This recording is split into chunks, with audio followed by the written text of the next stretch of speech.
जम्मू कश्मीर में विभिन्न विकास परियोजनाओं से जुड़े कोई भी बिल तब तक स्वीकार नहीं किए जाएंगे जब तक परियोजनाओं से जुड़े फोटोग्राफ्स अपलोड नहीं होंगे। इस नई पहल से परियोजनाओं की निगरानी तथा समय पर पूरा होने में मदद मिलेगी और इसके व्यापक प्रभाव नजर आएंगे। उपराज्यपाल मनोज सिन्हा ने proof app photographic record of on site facility launch करते हुए कहा कि इससे व्यवस्था को और पारदर्शी और जवाबदेह बनाया जा सकेगा। जिला राजौरी में भाजपा नेता के घर हुए ग्रेनेड हमले के विरोध में राजौरी में पूर्ण बंद रखा गया। जगह जगह विरोध प्रदर्शन कर लोग हमलावरों के खिलाफ कड़ी कार्रवाई की मांग कर रहे हैं। इस ग्रेनेड हमले में भाजपा नेता जसबीर सिंह सहित उनके परिवार के 6 सदस्य घायल हो गए, जबकि उनके 3 वर्षीय भतीजे वीर सिंह की मौत हो गई। वहीं जम्मू कश्मीर के उपराज्यपाल मनोज सिन्हा ने भी भाजपा नेता के घर हुए ग्रेनेड हमले की निंदा करते हुए इस बात का विश्वास दिलाया कि जल्द ही अपराधी सलाखों के पीछे होंगे। अपने आधिकारिक ट्विटर हैंडल के माध्यम से उपराज्यपाल ने राजौरी भाजपा नेता के घर हुए ग्रेनेड हमले में मारे गए 3 वर्षीय बच्चे की मौत पर गहरा दुख प्रकट किया और कहा कि परिवार के प्रति मेरी गहरी संवेदना है। उन्होंने घायलों के शीघ्र स्वस्थ होने के लिए भी भगवान से प्रार्थना की। उन्होंने कहा कि इस जघन्य कृत्य के अपराधियों को जल्द ही न्याय के कटघरे में लाया जाएगा। कश्मीर घाटी के सीमांत इलाकों में भारतीय सेना द्वारा गांव के बच्चों में एक पेंटिंग कंपटीशन का आयोजन किया गया। प्रतियोगिता में विभिन्न आयु वर्ग के 75 से अधिक बच्चों ने भाग लिया। इस सुदूर क्षेत्र के गांव के बच्चों के लिए ये अपनी तरह का पहला आयोजन था। बच्चों में उत्साह देखते ही बनता था और उन्होंने अपनी पेंटिंग्स द्वारा देशभक्ति की भावना को दर्शाते हुए इसमें 4 चांद लगा दिए। वहीं सेना द्वारा सभी बच्चों को प्रोत्साहित करने के लिए स्टेशनरी किट उपहार के तौर पर दी गयी। श्रीनगर जम्मू हाईवे पर दक्षिणी कश्मीर के मालपुरा काजीकुंड में बीएसएफ के काफिले पर हमला करने के बाद 2 आतंकवादी एक इमारत में जा छिपे। हमले के बाद जवानों ने मोर्चा संभाला और आतंकी को मार गिराया।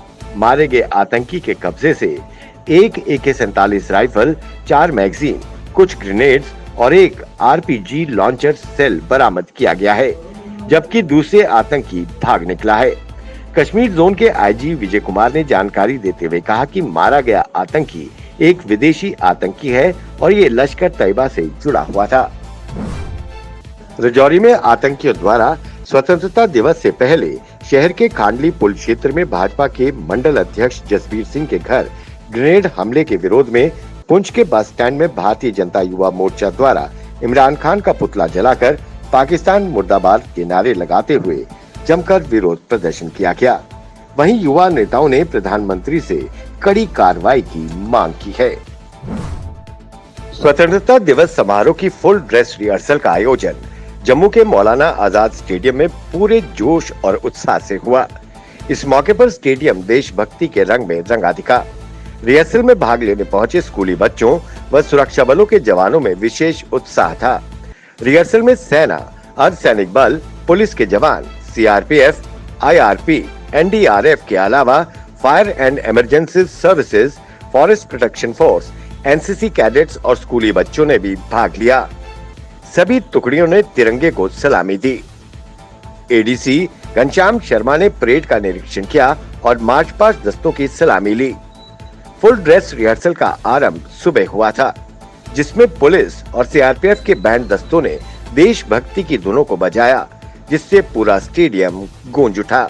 वहीं स्कूली छात्राओं ने भी रंगारंग एवं सांस्कृतिक कार्यक्रम पेश किए, जिससे रिहर्सल की रौनक में 4 चांद लग गए।